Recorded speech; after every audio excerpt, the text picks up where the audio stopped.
Hello and welcome to Windows in Time, Remarkable Women in Southern Oregon History, presented by Jackson County Library Services and the Southern Oregon Historical Society. I am Leah Pastizo, Digital Services Specialist. This program is being recorded. Please mute your microphone and turn off your camera to ensure quality recording. There will be time to answer your questions at the end of the program. Jackson County Library Services acknowledges that its libraries are located within the traditional lands of the Shasta, Takelma, and Lakawa people, whose descendants are now identified as members of the Confederated Tribes of Siletz Indians and Confederated Tribes of the Grand Ronde, as well as of the Cow Creek Band of Umpqua Tribe of Indians and Modoc Nation, who were forced to relocate to Oklahoma. We take this moment to recognize the indigenous peoples whose traditional lands are where residents of Jackson County live today. JCLS is committed to fostering understanding, deep respect, and honor for indigenous people, and we encourage you to learn more about the land you reside on. For more information, go to jcls.org/land.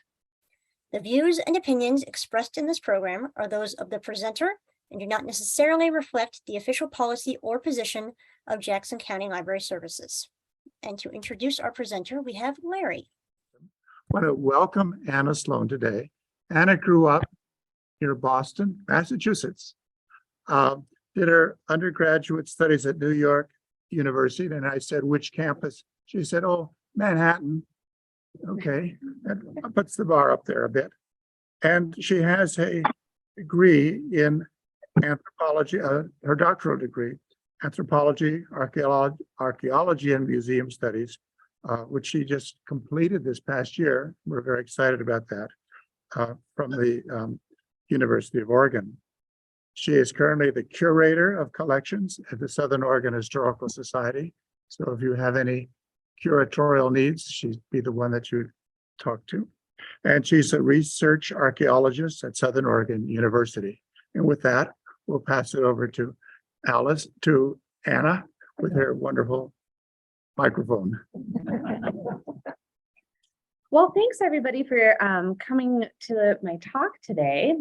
As Larry mentioned, I have sort of two current roles in local heritage interpretation. The first is as Curator of Collections at Southern Oregon Historical Society right down the road. And I'm also a research archaeologist with SULA at SOU. And lucky me, what fun jobs to have. I like to describe the work that I do as, the archaeology is the artifacts that it's someone's broken dish that they ended up throwing into the midden at the back of their house. And that's sort of one type of material culture that I interact with. At SOHS, it's the things that didn't make it into the midden. It's the things that were squirreled away in someone's attic, but perhaps part of the same china set, sometimes even from the same family. And I get to interact with those objects in a different way. I'm just wanting to be sure that everybody can hear me okay. Is that still all right? That's a little bit better. Let me get this a little closer to the microphone setup wasn't, it was interacting badly with my hair. So we'll see if we can make it work. How's that? Is that a little bit better? I can even hold this here. In any case, so the stories that I'm telling today are part of sort of a long-range research project that I've been doing. I've given this talk before in a few other forms. I've given it to an OLLI class. I've given it to the American Association of University Women's Medford chapter. But each time the talk is a little bit different, and I like to incorporate new stories, different stories, because there certainly is no lack of, is not a lack of remarkable women in our region to talk about. Something else that I'm adding into the presentation today is more of a focus on the material element and the research element of how we know these things about these women. As I've said, I work with archaeological materials, I work with historic collections at SOHS. So that includes objects, it also includes archival documents, it includes photographs, oral histories, and all of these things, when taken together, give us a really interesting and well-rounded perspective on people's lives. So that is one thing I'm hoping to emphasize today, is just the importance of preserving these materials and the types of things that they allow us to access about the past. Whenever I give this talk, I like to give just a little introduction to how I came to be so interested in gender and heritage. When I was an undergraduate student, I wanted to be an archaeologist for my whole life, ever since I was a little girl, as so many people do. but I ended up continuing to be interested in that throughout my studies. And when I got to my senior year at NYU, I had sort of a crisis. I really wanted to do something that was going to be impactful in my community. And I was working at the time at a women's human rights organization, sort of a nonprofit. But I loved archaeology and I still really felt passionate about that. And I thought, gosh, thanks, Larry. I thought, gosh, is there any way that I can combine these two things? And lucky me, I stumbled across the faculty profile of somebody who would come to be one of my mentors, a woman named Rita Wright, who did gender archaeology. Gosh, I thought, what is that? Well, this is the study of women and gender identities in past societies and the way that the artifacts and architectures and material remains that constitute archaeological sites can actually tell us a lot about people's social identities. So I delved into this field in my graduate studies and continue to be interested in this sort of realm of research today. And what I've come to find is that when we illuminate gender and social identities in the past, we might think of this as sort of a niche thing, but I don't. I think that when we access our understandings of people's gender identities in the past, we get a more holistic picture of everything. Gender really intersects with all realms of life. People's gender expressions have been different in different times and different places. And understanding this helps us to add richness to history. Not only that, but the histories of women in particular have often been those that are overlooked or more hidden or not as readily available to us. So shining a spotlight on these histories can help us gain a more well-rounded and in fact more accurate vision of the past. And I truly feel that archaeology, history, and other material culture studies can help us to get at aspects of gender that other fields might not. Let me explain that a little bit. There's something concrete about the material record, right? The things that people held in their hands or created or wore, or the documentation of that through photographs, people's memories as embedded in historic documents. All of these things are very concrete clues to people's lives. So looking at these primary sources allows us to get at some of the aspects of history that might not be otherwise readily available to us. So I'm going to be calling upon a few different types of evidence in the talk today. Where I can, I'm going to bring in some archaeology. I'll be talking about the documentary record that we have available for some of the women who are featured today. So things like manuscripts, letters, other pieces of personal documentation. Photographs, all of us will understand this, but can be remarkable windows into the past, right? Understanding how things looked, how people dressed themselves, providing us with just so many clues. And then historic sites themselves can often also be considered as material remains that people interacted with. My hope today is that you'll come away with a few different things. The first is that the names of these women are more familiar to you. Maybe some of the women you've heard about before or are already familiar with, but perhaps you'll begin to think about them as more of a part of the fabric of the landscape of history in our region. I'm also hoping that you'll understand how the types of evidence that we have available for these women really help us to tell their stories and why preserving those types of evidence is important through things like archaeology, through maintaining historic collections like we do at SOHS. And also understand that you have access to these things as members of the public, especially at SOHS. You're able to come and do research with us and understand more about these stories. And also that these stories are worth telling, right? They are remarkable stories for various reasons. And all of these women made an impact in our region through time, and they're significant parts of our local history. I'm going to be talking about the stories of 7 women in particular today, with a little hat tip to a few others. I'm also going to be calling on the research of some of my colleagues who have already been doing really good work to highlight these stories, many of whom are also remarkable women. So there's a little tie-in there. Please note that in such a short amount of time, I really can only touch the tip of the iceberg with most of these stories. A lot of these stories are ones that I'm still learning about myself. I am, continuing to develop this research and learn more about these women as I delve more into my roles. And also that there are plenty more women who we could be featuring today. This is just a selection. So first, I'm going to shine a spotlight on Fredericka Wetterer. Fredericka was a German immigrant to Oregon. She married Joseph Wetterer, and together they opened Eagle Brewery in Jacksonville. Eventually, Joseph passed away, and Fredericka sort of stepped in as the proprietress of the brewery and ran the operation, at least for a time. On top of this, she was also a mother of 7 children. Anybody who has children in their life knows what a feat that is. And whenever I talk about Fredericka, there are a few colleagues that I like to credit. The first is Chelsea Rose, who I work with at the Southern Oregon University Laboratory of Anthropology. Chelsea has really made her life's work investigating the history of our region through archaeology, and she does fantastic work. Sula got to excavate at the Eagle Brewery site in 2021. There are some members of the audience who are involved in that work as well. I see you, Carol, so you get a hat tip for that as well. But in any case, Chelsea is really a wealth of knowledge on this subject. For that excavation, Chelsea called in the advice and help of Taya Edmondson Morton, who's an archivist at OSU, who specializes in the stories of women brewers in Oregon. And in fact, she's working on a book, which I believe will be out in a year or two. If you're interested in that, I guess our screen sharing is covering the link to that book there. But if you Google her name, you'll come up with that book, and I encourage you to look it up.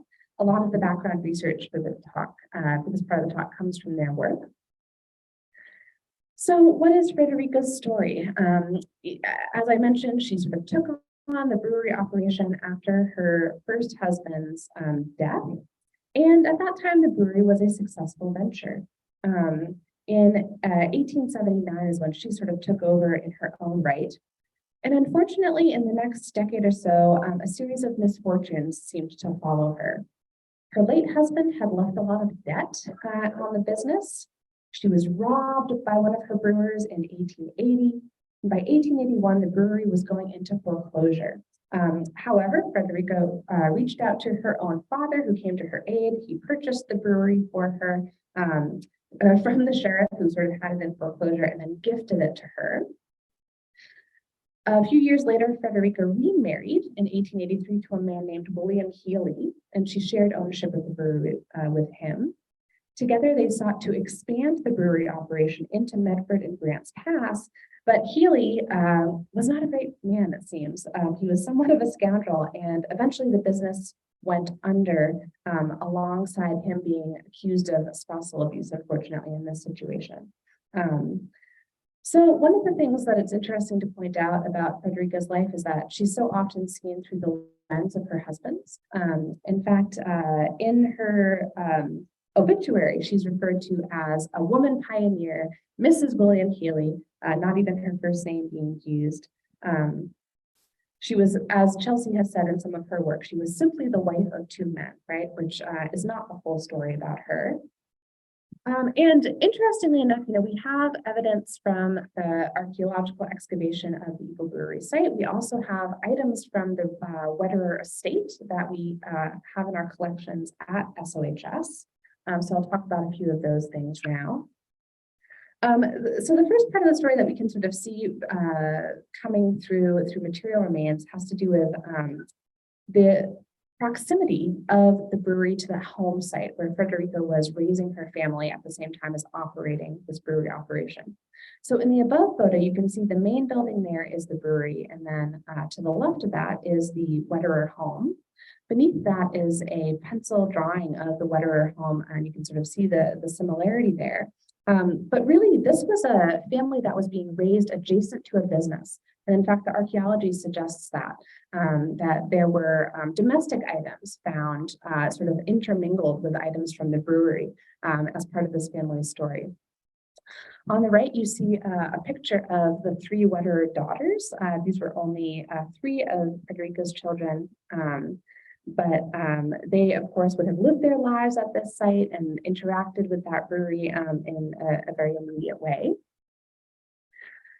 I think it's interesting to see sort of a comparison between what material remains look like when they are found at archaeological sites versus in something like a historic collection that we have at SOHS. So on the left, you can see some ceramic remains that were found at the archaeological site. And on the right are curated items that we have at SOHS. Speaking to domestic life, right? Ceramics often tell a story that is central to women and women's work during this period of time. So you can see some of the things that Mrs. Wetterer, in fact, would have used in her home as she was making a home for her family. The Wetterers seemed to have decorated their house very nicely. We have a few items in our collection that suggest that they had a nicely appointed home, that they were trying to present sort of a well-to-do image to the world. You see a beautiful vase and a fancy clock that are from the Wetterer collection on the right. On the left is an archaeological remain of probably a flower frog, something that we still use today for flower arrangements, right? So sort of related to decorative items. And then just to mention, quickly how the brewery plays in here. You can see some of the glassware on the left that would have been likely used in the brewery operation. And then actually a complete whiskey bottle on the right that also was used in the brewery from the Wetterer collection at SOHS. Fredericka, on top of raising her children and sort of running the business, had a hand in also brewing the beer and in fact making spirits for the brewery as well. She was known locally in Jacksonville for having a very fine apple brandy that she served. So these items speak to her legacy. A quick fun note, if you're in Jacksonville, is that this property later became Eugene Bennett's home and is now privately owned. So it has a really interesting history beyond this. Okay, I'm going to move on to our next story now. And for this story, I'm extending the definition of Southern Oregon a bit east because I love telling the story of Sybil Harber. And she's from Lakeview, Oregon, right? So a bit further afield than Klamath Falls, about 3.5 hours east of Medford in general. And this is the story of a woman who we believe was likely born into slavery in 1853 in Missouri. She would have migrated west at some point in the next couple of decades and eventually settled in California. And from California, eventually moved to Oregon. And made a life for herself in Lakeview, became a very prominent member of her community, raised her only son there, and in fact, he was also a fixture in the community as well, which really says a lot for these folks. So we believe that Sybil Harber ended up both in California and in Oregon, sort of following friends. These would have likely been white families. We're not completely sure about her relationship to these families. Perhaps she had done some work for them, or perhaps they had sort of a genuine camaraderie relationship. But in any case, she moved to California on their advice, and then moved up to Lakeview following her son, who moved there when he was about 14 to begin working. And they also had sort of a community of friends there. So it seems like probably she had a sense that these would have been places where she would have had a friendly reception, right? And Sybil was engaged in a number of different businesses in Lakeview. She had a boarding house business that had a restaurant attached to it. She tried to open a bakery at one point in time. There was a big fire in Lakeview in 1900, and unfortunately her bakery burned to the ground in that fire. And after that, it seems like she might have taken up this sort of boarding house for a bit. On the left, you can see the census record for Lakeview in 1900 that lists Sib, spelled S-I-B. Her name is spelled differently in various places, which is one of the tricks to learning about her. You have to sort of do a little bit of digging. But Sib Harber, and you can see, so her record is indicated in yellow, and beneath are 2 boarders that we believe were living in her home at that time. And you can see an advertisement for her business. On the right here, listing her as the proprietress of the Exchange, which would have been her boarding house and restaurant. But really what Sib is known for is being a midwife and health practitioner in this community. And she made a really lasting impact through that work. The previous curator of the Lakeview Museum was a woman named Jenny Carroll, and she described some of Sybil's impact. As she states, quote, "There was no hospital in Lakeview in the early 1900s, so Aunt Sib's nursery was not only for maternity cases, but for sick people. In 1913, she helped nurse my own father for about 3 weeks. In fact, I think surgery was performed in her house. In talking to people, they say she was kind and good, nothing bad about her. It's been said that she could tell a woman was pregnant before the woman was aware of it. She was well liked and respected in the community. During the first part of her years in Lakeview, she did general housework for families and cooked on ranches. Later, she started a bakery, but after the fire of 1900, changed to a boarding house, which operated until 1901. In between times, she helped with the delivery of many blessed events around town. Later, she opened a nursery and operated it until 1915. And people in Lakeview say that there was a time when she really caught all of the babies in that place. She was really the person on hand for this. And I just find this to be an incredible story. This is a Black woman at the turn of the century in Oregon, which was not a hospitable moment to be living in Oregon as a Black person. And she was beloved in this community. She made a name for herself. Imagine the strength and resilience that would have taken for this person to do that. Not only that, but she was a true health professional whose services helped keep the members of this community healthy for generations. So I see her as being this very brave person and a really interesting pioneer story. Sybil unfortunately passed away, we believe, from uterine cancer up in Salem. It seems she had made a trip up there and was ill and was actually hospitalized for a few years in Salem before passing away. Her gravestone is up in Salem. 1918 is when she died.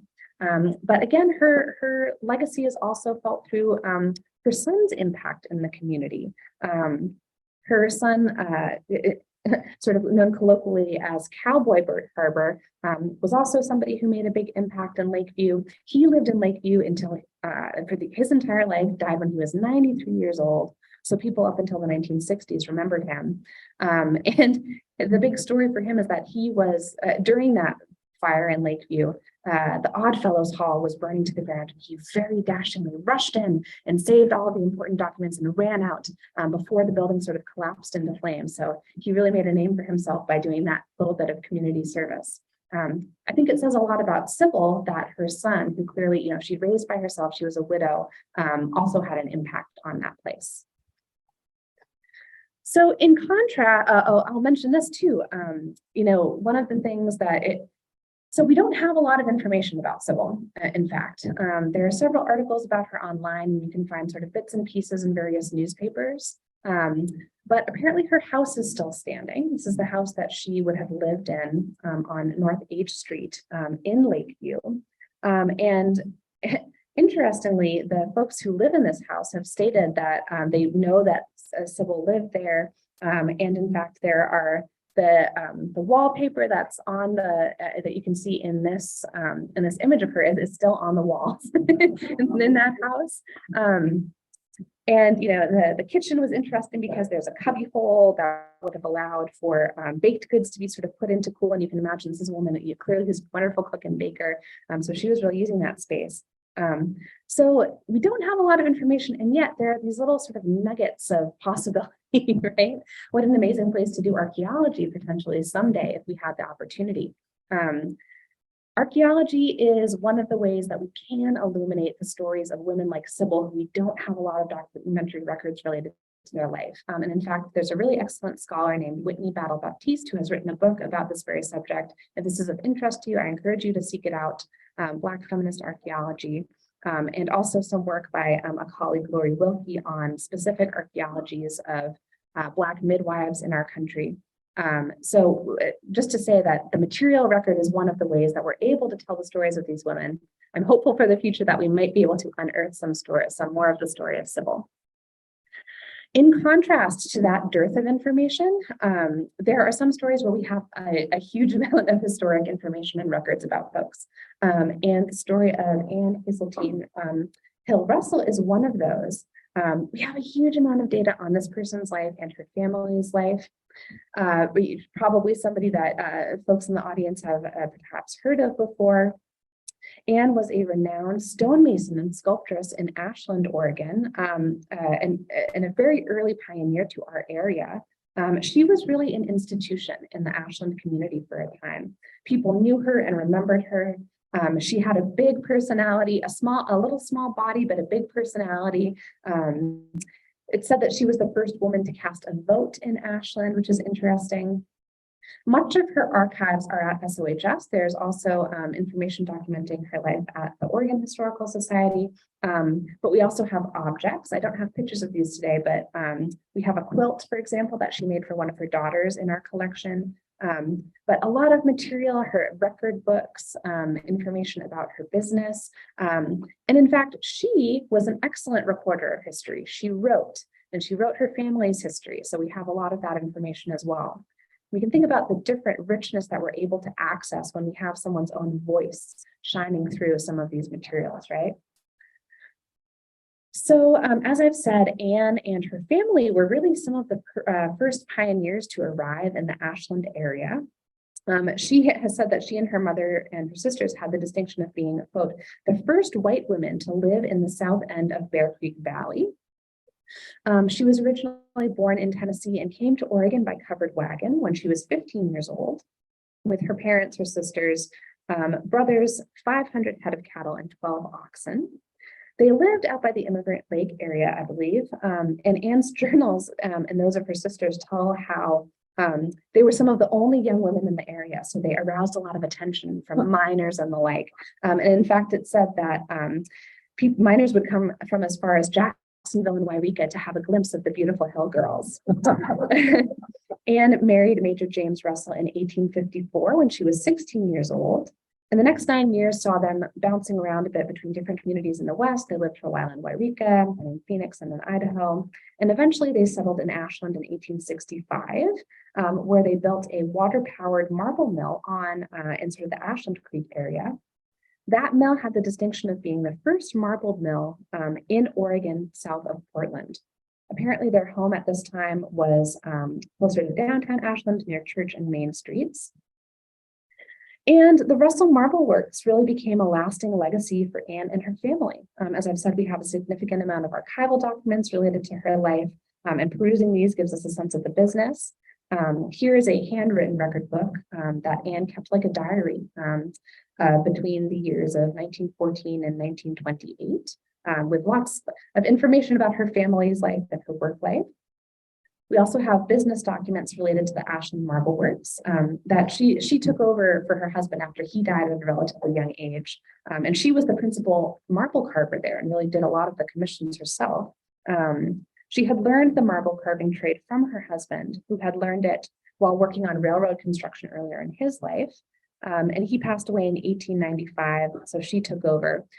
Many of these stories, we can relate hers to Fredericka Wetterer, right? Sort of taking over a business when one's husband is no longer in the picture, and then really bringing it up to a new level. And the business of Ashland Marble Works was good. They served 4 counties in Southern Oregon. They're credited with creating the first marble monuments in Jackson, Josephine, Douglas, Klamath, and Lake counties in Oregon, and then the first as well in Shasta County, California. And Anne really became known as an artist with marble. Really, she was a sculptor. In particular, she did a lot of monuments work and actually filled carving orders from all over the country. This document that comes from Ashland Marble Works is, I believe, would have been signed by her eventually. She's listed as the proprietor, but it's sort of a mailing out to folks who had clearly already had a relationship with the business about if anybody would want a new piece of marble for Memorial Day in 1908, right? So she's sort of the one doing this work. And in fact, we can see her legacy all over Ashland. Many of the cemeteries in town, in particular Ashland Cemetery and Hill Dun Cemetery, have marble tombstones and monuments that she herself carved. And we can, of course, then use her artistry to learn a bit more about her and what was important to her. One of the things that really comes through with her work was a passion for the temperance movement. Anne was the first president of the local Women's Christian Temperance Union chapter in Ashland. And that first vote that I explained that she cast in Ashland, she notes here, in fact, in this, what she calls a preface to her autobiography, which I need to do more work on this. I'm not sure that she ever ended up writing that, but it's possible she did. She notes that she voted down the ticket for only folks who were temperance minded, only sort of good, clean men. She was said to picket at local saloons. There's a local legend about her putting a rocking chair down in front of a saloon and sort of standing guard there. And you can see this influence in her work. As I've said, the bow is a temperance bow related to this movement. The 1908 Ashland Tidings has an article quoted as saying that Ms. Anne Haseltine Hill Russell of Ashland, Oregon, enjoys the distinction of being a skillful, practical marble cutter and carver. She learned this trade from her husband and has finally surpassed her teacher. Anne herself went on to describe her trade in the Tidings. She was a very confident woman, confident in her abilities, and spoke highly of herself, which, you know, wonderful, wonderful that she did that. She explained how she delighted in using Vermont marble rather than Oregon marble because it's so much softer than the Oregon stone. In any case, she's a woman who has a really interesting legacy in Ashland. On top of all of this, she had 11 children, quite a feat. This is a picture of her female children here. So, you know, clearly somebody who had a lot going on. And in fact, one of her children, her daughter Grace, is going to be my next spotlight. So Grace Fountain, one of Anne's 11 children, she was the second eldest.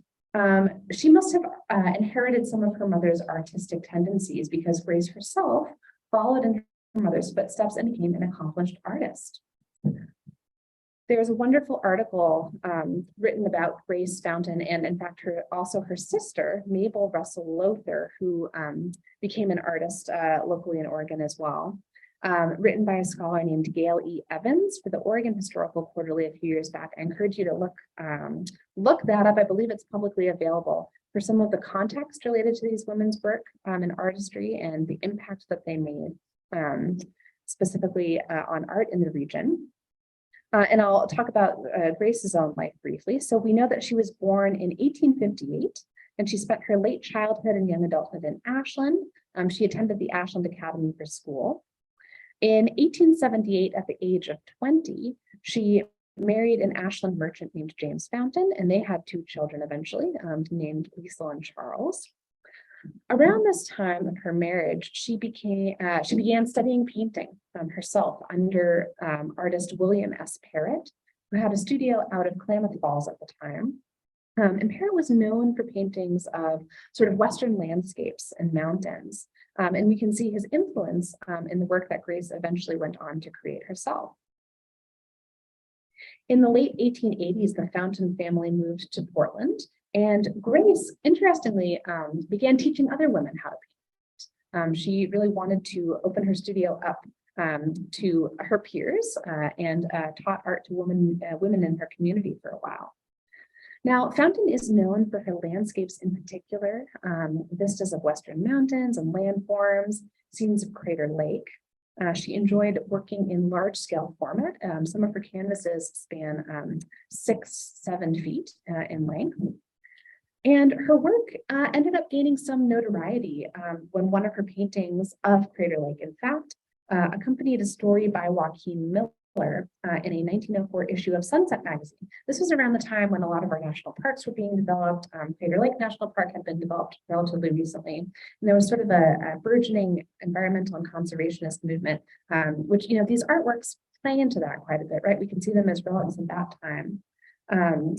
This particular story was called Sea of Silence on that newly formed Crater Lake National Park. And as I've said, Grace's image accompanied that story, so she was able to gain some notoriety. Eventually, Grace moved to Oakland, California, when she was 48 years old, to become a part of an Impressionist art colony there. In fact, this was Joaquin Miller's group, his sort of artists in his vicinity. And painting remained a constant in her life. She followed her passion and continued painting well into her 70s. Her paintings have gained some recognition in Oregon art and are currently worth quite a bit. They've been shown at the National Gallery of the Smithsonian and at the California Palace of Fine Arts in San Francisco. So an Ashland girl who sort of grew up and was able to make a name for herself a bit broadly. Because I'm talking about artists, I'll talk very briefly about Regina Dorland Robinson, another local artist whose sort of time overlapped with Grace Fountain, although they were in slightly different generations. And unfortunately, Regina Dorland Robinson, who went by Dorland, passed away tragically at a young age, we believe by suicide. But in any case, she's somebody who is absolutely worth just a little bit of a hat tip here. And I'll say that for more information on Dorland's life, because I'm not going to go into detail, please seek out this wonderful book by my colleague Donna Curler called The Art and Life of Regina Dorland Robinson. Donna really has done a wonderful job of documenting Dorland's life in her artworks. This is somebody whose art we do have in our collections at SOHS. We have quite a few of her paintings.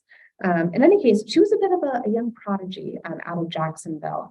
Began painting at a very young age. She was a beloved child in her family and was a bit doted on by her parents because they had previously lost 2 other children to disease. And in any case, she was sort of at this pinnacle of about to sort of really make it in the art world when it seems like she had a bad marriage, perhaps, and ended up tragically taking her own life, is what is believed to have happened. But absolutely somebody worthy of knowing. And just knowing that we have this important local artist in our midst, I think is worth mentioning. Here are some of her artworks here. Okay, just checking my time here. Yes, I'll keep moving on. So here is another story where the documentary evidence is scant, right? And it's interesting to see how the stories we tell really contrast depending on the type of evidence that we have and whether or not it's accessible. So I'm going to talk a bit about the story of Wong Soo Lue. So I'll mention here that Wong is the family's surname. Her first name would have been Soo Lue. In fact, there are a couple of potential first names for this person. I'm going to refer to her as Mrs. Wong in this talk. You may have heard of her as Mrs. Wah-Chung. She was the wife of Mr. Wong or Mr. Wah-Chung, who was an Ashland business owner and merchant at the turn of the 20th century. So it's interesting that we have all of these names for this person, right? And the name Wah-Chung actually relates to the business. It was Wah-Chung and Company. That was this family's business, probably with a few partners. So colloquially around town, they were known as the Wah-Chung family. And in fact, their children's surnames are listed as Wah-Chung in several places. But probably that was a bit of an inaccuracy, right? And one that has been sort of perpetuated in the community. So in any case, we do know that this family's Chinese surname was Wong. And they were a Chinese family that really made a name for themselves in Ashland for a few decades at the beginning of the 1900s. For this work, I'll mention too that I'm indebted to the good work of several folks who are colleagues or other members of the community. Chelsea Rose, again, has done fantastic work uncovering aspects of the Wong story, in particular the history of the Wah-Chung Company, which you can read about in her recent article for the Oregon Historical Quarterly titled Bonafide Merchants, which I encourage anybody to seek out. Chelsea, for those who don't know, does a lot of work on Chinese diaspora archaeology locally and also in the broader state. I'm also indebted to Alice Mullally's depiction of the Wongs for As It Was. And Alice is in the audience, so thank you, Alice. I pulled some info from you today. And also a neighbor and local fixture in the community, Peter Finkel in Ashland, has done a lot of work researching the Wong family for his Walk Ashland website, which I encourage folks to look into as well. But in any case, this is a story that I'm highlighting in particular because we have some information about the experience of Chinese community members in Southern Oregon. We don't have a lot of information about Chinese women. And the Wongs are a bit of an anomaly in that they had a family that they raised in Ashland for a decade or so, a few decades. Oftentimes the stories of Chinese community members in Oregon that we're hearing about historically are men. They're miners that have come over to work and then eventually returned back to China. So this is a really, really interesting case where we have a family that really became embedded in a Southern Oregon community. So who were the Wongs? Mr. Wong, or Wong Hwan-Soo, was a Chinese immigrant who served as a regional liaison for work on the Southern Pacific Railroad. He was a Chinese labor contractor for over 40 years, and he worked with Chinese laborers all the way from Dunsmuir, California, up to Roseburg, Oregon. It said that he really had a lot of influence in terms of connecting Chinese laborers to work along the railroad and to, in fact, other jobs as well for this period of time at the beginning of the 1900s. As part of that work, he operated several businesses in Ashland. He had a grocery store that was sort of well known in the community. He had a laundry. I think later in time, he even had a restaurant on North Main Street that he helped to run for a while. And he also held rooms for Chinese laborers that were working in the region. There were about 35 to 40 Chinese laborers that would have lived in this area, what would have been essentially a small Chinatown in Ashland's current railroad district at the intersection of North 2nd Street and A Streets. His wife, Soo Lue, was from a Chinese family in San Francisco. So we believe that this would have been a match sort of made here in the US. And records suggest that her family was pretty well off.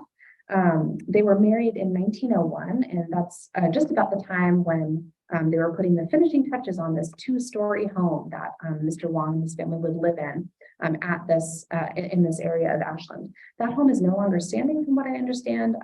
But again, this is a place where, oh my goodness, if there were ever an opportunity to do archaeology here, the things that we might be able to learn would be fantastic. So, oftentimes when we're talking about the Wong family, we're talking about the businesses that Mr. Wong was involved in. But I like to think of all of the things that had to have been happening in the background at home in order for him to be successful. And no doubt a lot of that would have been due to Mrs. Wong. The Wongs also had 3 children. So their eldest daughter was adopted. They adopted her when she was about 5 or 6 years old. We think maybe from a family in California. Her name was Jenny. Known locally as Jenny Wachang. And this is somebody who in a number of oral histories, old Ashland folks have lots of memories of going to school with Jenny and playing with Jenny and her being sort of a part of the community. The Wongs also had their son Sammy, who we believe was born to them in this family. And then they also had an infant daughter who unfortunately died of cholera at a very young age. You can see a gravestone that was placed later in time for her by a different Ashland community member in the Ashland Cemetery. And as I've said, this is probably one of the families here that we know the least about. One of the reasons for that has to do with the time period that they lived in and their Chinese identity, right? This is another family who sort of, despite the odds, made a name for themselves in the community. In the 1880s, folks will probably be familiar with the sort of slew of Chinese exclusion legislation that happened at that time, meant to really curb Chinese immigration and then to keep people out of the US. Interestingly enough, the Wongs, in all of the oral histories that I've read about them and all of the evidence suggests that people in the community loved them, found them to be valuable community members. However, I want to note that we don't have any words from the Wongs on their own experience in Ashland, which is something to note, right? We don't know if they did feel welcomed or if there were perhaps challenges to their living here. All we have are the folks who interacted with them. There are a few aspects of their story that I'd like to focus on, and I'm going to use photographs to talk about these. So one of the few forms of information that we have about the Wongs are this series of photographs that are really pretty remarkable of the family that we have at SOHS. It looks like they're from various times because the family is dressed differently, but I think they give us some indications to what their lives might have looked like. The first thing I want to mention is that this was probably a pretty well-to-do family. You can see Mrs. Wong pictured here, probably with baby Sammy. And the woman sitting next to her, we don't know her name, but she was probably a household laborer, perhaps a servant or cook that would have worked for the Wongs. So, as sort of being central folks to the Chinese community and sort of liaison to laborers working under them, they might have employed some of those folks in their own household. Mrs. Wong was known locally for wearing elaborate dress, and we have evidence to suggest that her feet were bound, which is interesting and would have been a sign of wealth and status in China. I've been looking at these photographs with this new information in mind, trying to get a look to see if we can determine that about her feet. This one, it's a little bit hard to see, and the others are as well.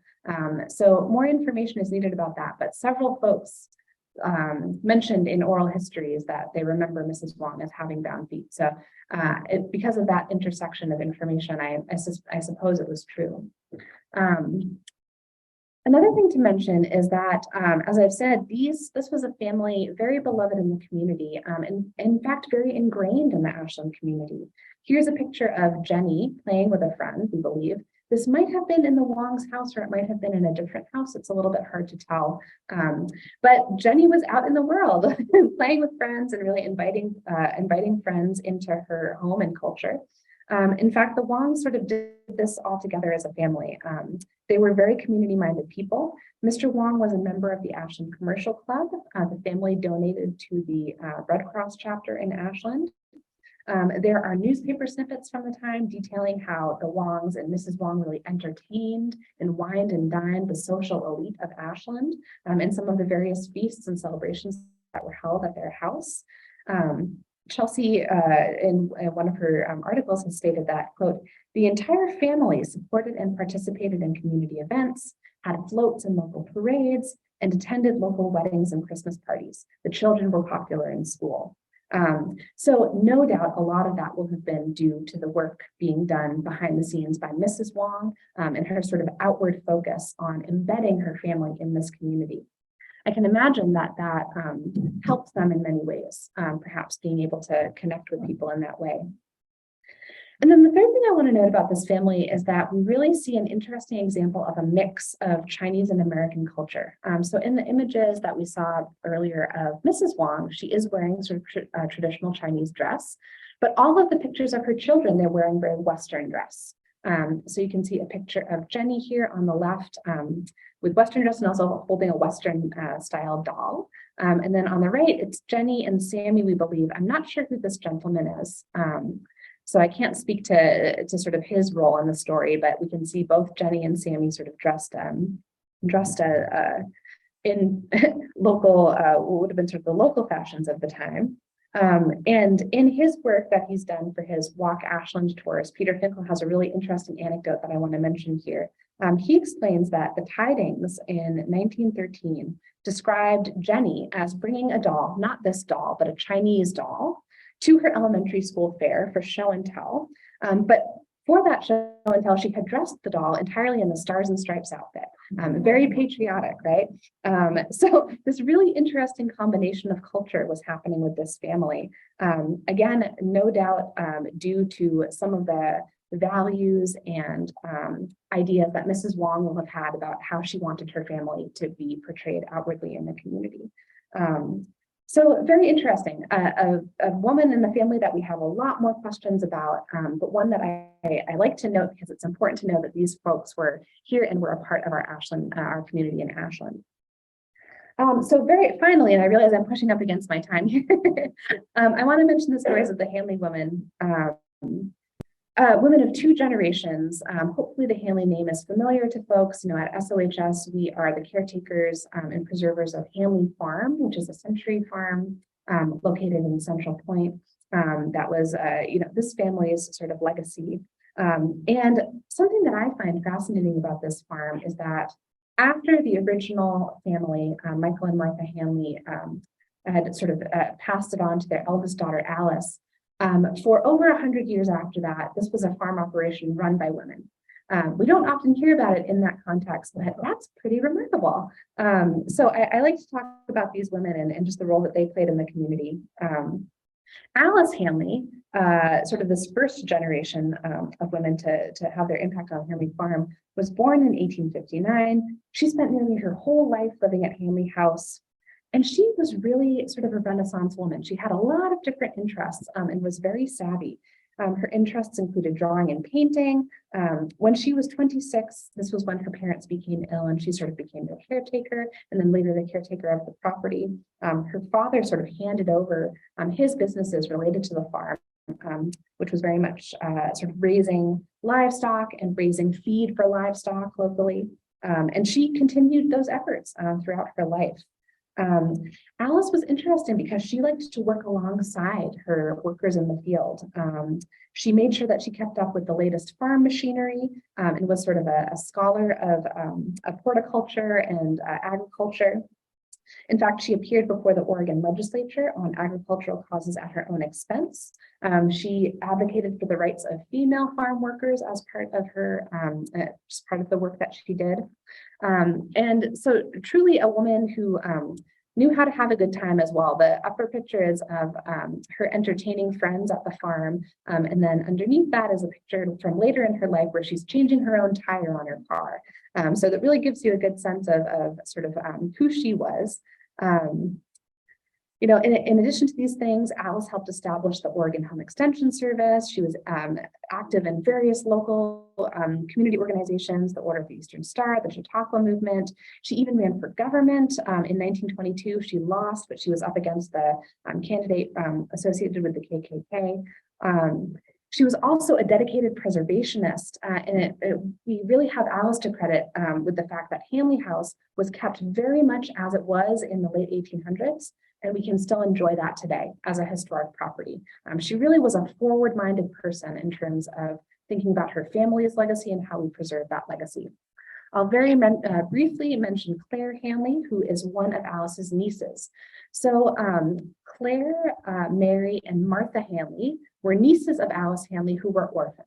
And after they were orphaned, they were sort of sent off to various members of their family to live out their lives. And Claire was sent to live with her aunt Alice at Hanley Farm. So Claire really grew up at Hanley Farm and had a hand in learning how to run it with her aunt's assistance. You can see a picture of them together on the right, Claire in the cardigan sweater and Alice on the right. And Claire herself was somebody of note. She eventually sold 80 acres of the Hanley Farm property to Oregon State University and helped them to develop their Southern Oregon Experiment Station, which still exists out there today.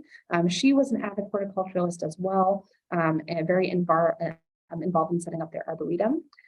Claire and her sisters were some of the founders of Southern Oregon Historical Society in 1946. Her sister Mary loved history as well, and in fact was the first curator of the Historical Society. You can see all three of the sisters on the right there. Mary is the one at the center and Claire is on the left. Martha's on the far right. And, you know, one of the biggest acquisitions that these women made for the society was an extensive collection of Peter Britt artifacts, including his cameras. Again, just very forward-minded folks in terms of preservation. And we really owe a lot to them in terms of the collections that we currently have at SOHS and the stories that they tell about members of our community. Okay, I'm going to finish up here for today, but I like to end by saying that, you know, this was very much the tip of the iceberg. Any one of these women's stories could be the subject of hours-long talk. And in fact, there are more women to be talked about as well, right, locally in terms of history. A few takeaways I hope that you'll have from this are that women's lives in the past are not monolithic, right? Women had different experiences based on different aspects of their identity. Their race, their religion, their social class, their interaction with various institutions in the US, which is all the more reason to study these aspects of history and try to tease out some of those nuances. And, you know, I'm hoping that when folks are out in the world thinking about the history of our region, you begin to see it as populated by people, right? People that include women, that include children, that include folks who look completely differently than one another.